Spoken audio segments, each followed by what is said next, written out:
Paige Hookway from Startups Magazine here, and I'm in Barcelona this week at ISE 2026. And I've just popped by the MyVox stand to find out what's going on. So thank you very much for speaking with me. Why don't you introduce yourself and tell us a little bit about the company? Sure. So my name is Jossef, and I'm the CTO of MyVox.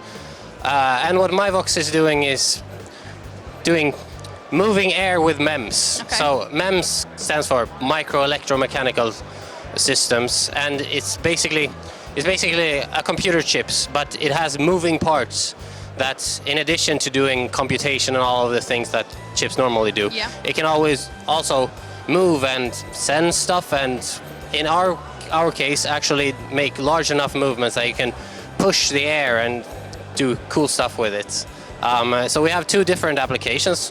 We have one which is inside here, which is a speaker. So this is you can use to drive earbuds. And the conventional way of producing, like a conventional speaker, that's like 100-year-old technology, and it has some pretty severe limitations. Like, people get used to it, but the sound quality from those aren't really that good.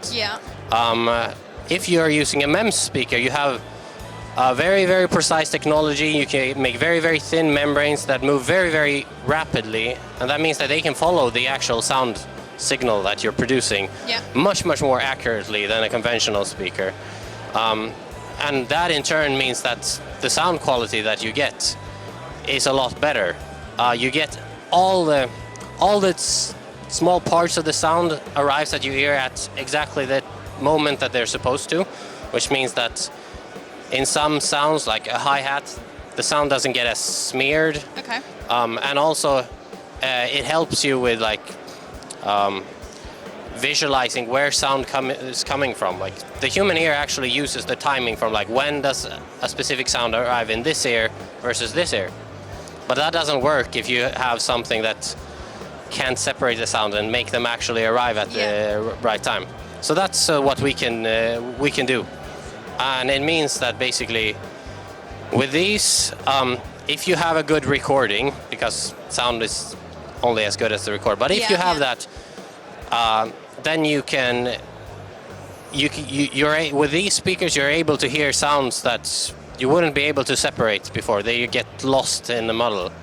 But with these, and this is, it's like, when we were starting out, we didn't know how much difference this would actually make for perception. It was like, okay, maybe some specific audiophiles will be able to tell this. But we don't say that anymore. Like, right now, I can promise anyone who listens. That's why we have a pair of fairly good but normal earbuds. So you can compare, Yeah, exactly. And anyone will be able to hear the very, very clear difference. Like, we have a demo song that we like with ping pong balls dropping, and in the normal, it sounds like a bunch of ping pong balls dropping. In our speaker, it sounds like there is one ball.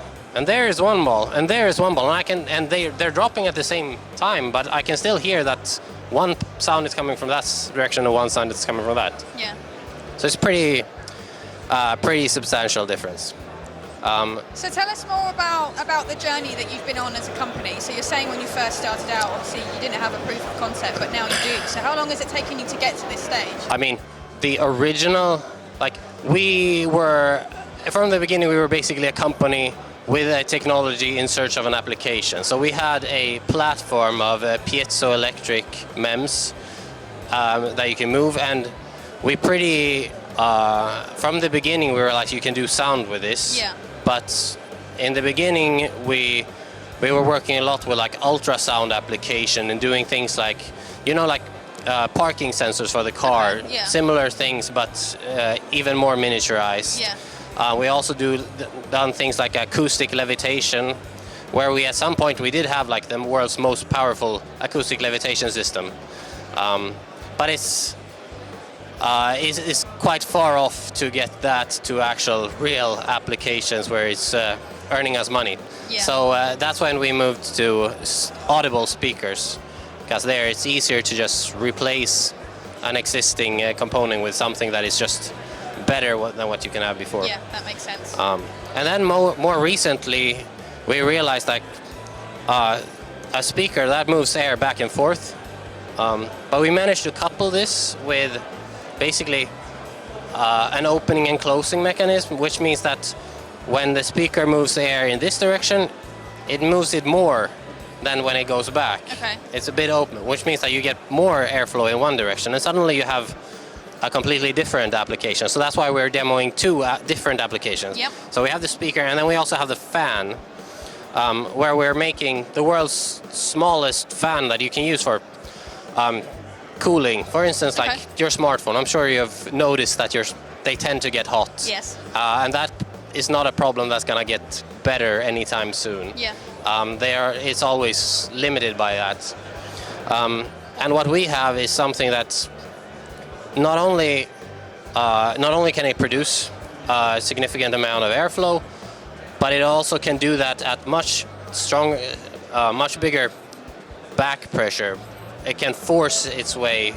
It can force the air, and that's why we're benchmarking against this fan here, Yeah. which is basically that's a conventional fan that in free blowing it can blow quite a lot more. But if Yeah. you put this in a cramped system where the air has to go in small channels Yeah. around, then basically normal fans, they don't work anymore. They completely drop.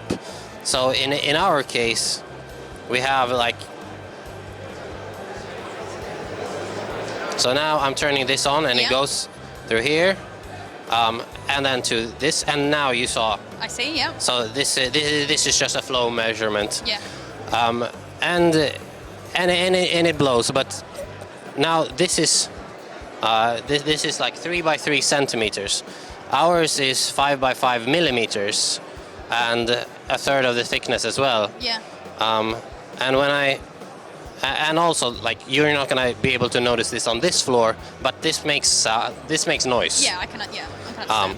Now if I change and I turn this one so that we run our fan instead. Mm-hmm. And now notice immediately when I put this in,